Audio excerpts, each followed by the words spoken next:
Bad news for State of Decay 3 fans, it looks like the game is nowhere near close to being ready. Forget this year, forget maybe even next year, it could be 2024 before anyone gets a chance to play it. A whole bunch of allegations have come out today via Kotaku, who've done an investigation, and a whole bunch of former and current employees say the game is a mess due to toxic atmosphere, sexism and a lot more. Also, was the trailer a flat out lie? Let's discuss.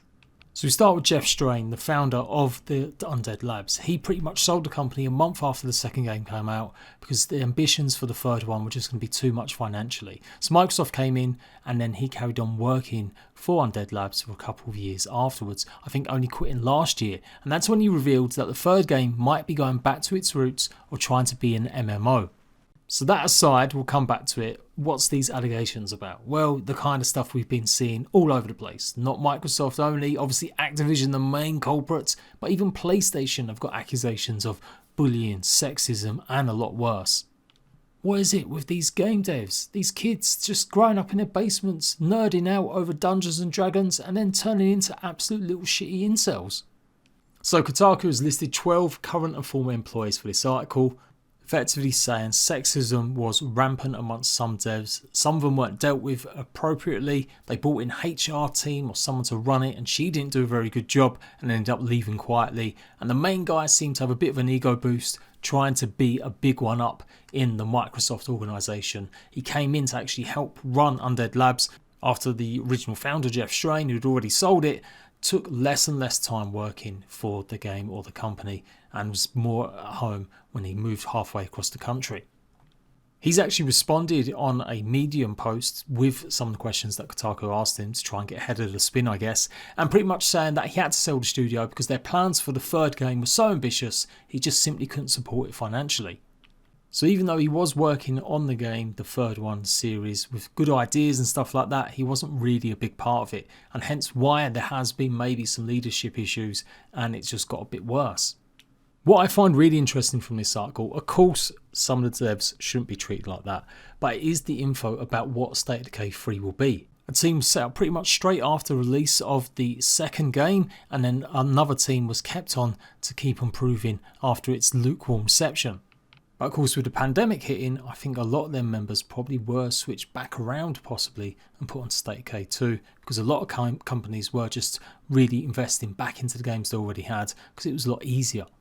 So is the third one going to be an MMO or not, or is it going to be just the same that we've already had with the first two games? As I mentioned, they spoke about the original vision. In fact, Jeff mentioned it in his leaving article saying the team is in good hands and will deliver. Apparently, if you didn't know, the original pitch for State of Decay was to be a proper MMO, but they scaled it all back because they were just a small little indie studio at the time. But even now with the third one, a lot of the developers still don't really know what the game is. That's not unusual for pre-production, but the already messy phase was further sabotaged by rapid expansion, poor leadership and excessive turnover.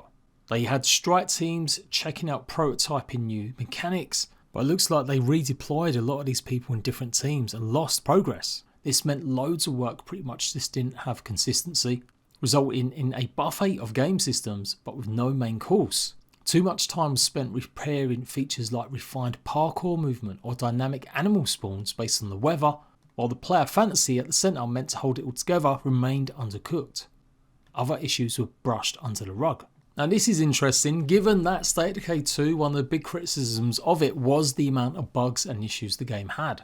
QA would work extremely hard to catch all our bugs and try to take care of them, said one former developer, but the leadership would ignore their concerns and say things like don't log multiplayer bugs in an attempt to show artificial progress on State of Decay 3. Multiple developers worried about the rising cost of tech debt that would come due in the future when the game went into full production. Milestones consisted of a pile of disjointed features that were less about making a fun video game and more about checking off a list. Now these are all hurdles most game companies have, but this was made worse apparently by the misogyny that was being shown to female and non-binary members of the team.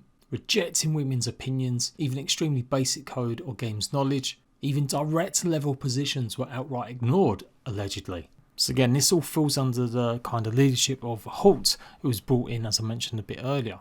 So this guy just maybe didn't really solve a lot of the problems and was kind of running up bills he couldn't pay, promising demos to Microsoft that weren't going to be able to achieve, in fact having to cancel one of their planned demos of gameplay, with only just about fulfilling the other slot to show internally to Microsoft and investors. You get the idea. Even as I said, when they brought in the HR rep, it didn't really solve anything and she ended up getting kind of let go, or she quit because she didn't really solve any problems. They had to go over ahead to Microsoft to complain about the problems at the company. It's really sad when this stuff happens, but on the gaming side of things and actual progress, well, it gets worse. It seems like the trailer, the original one, could be even a lie. We may not even see undead zombies, as it was pretty much a shock to some of the developers that was even in the trailer. Microsoft were basically pressuring their studios to give them something.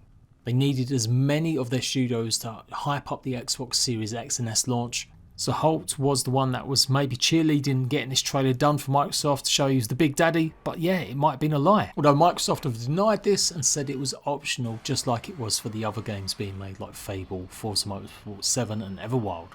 We didn't want to announce the game because we didn't even know what it was at that point, said one current developer. A zombie deer in the announcement teaser became a focal point for fans.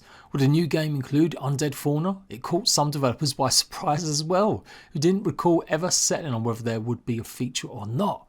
An internal demo went terribly later that year, and management began to panic in 2021 when there still wasn't a coherent slice of the game to show Microsoft. They were still prototyping, but also still trying to make playable demos, and there's just contradictions everywhere. I kept putting more and more features for these demos, but it just ended up being a complete mess. It's not all negative though. Apparently this article does finish off that 2022 incarnations of Undead Labs and State of Decay 3 have finally turned a corner. It could be such a cool game. We've got a lot of great people working on it. I just hope we don't repeat the terrible habits of the last few years. Although they were warned that a big negative story was incoming, so yeah, it does look like the devs are trying to minimise the impact of these allegations. But hopefully the game is back on track. So there we go, 3 things we've learned from this article and subsequent replies. State of Decay 3 is not coming out anytime this year, that's for sure, and it certainly I don't think will be out next year. I think at best we could be looking at a 2024 release.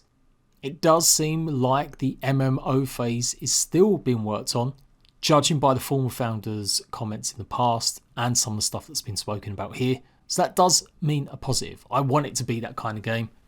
It can't be just another co-op experience. It might be good for the fans that just love it, but if you want to entice new fans, imagine a game like DayZ, but actually ran or looked a lot better, made by a big studio like Microsoft, albeit obviously through Undead Labs.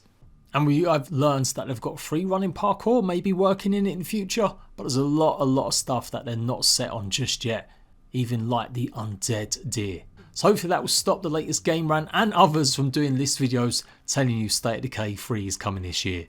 Forget about it. If we get any more news about this, any more inkling about what the game could potentially be, I'll let you guys know. And that's it, a breaking little survival show. I'll catch you guys later.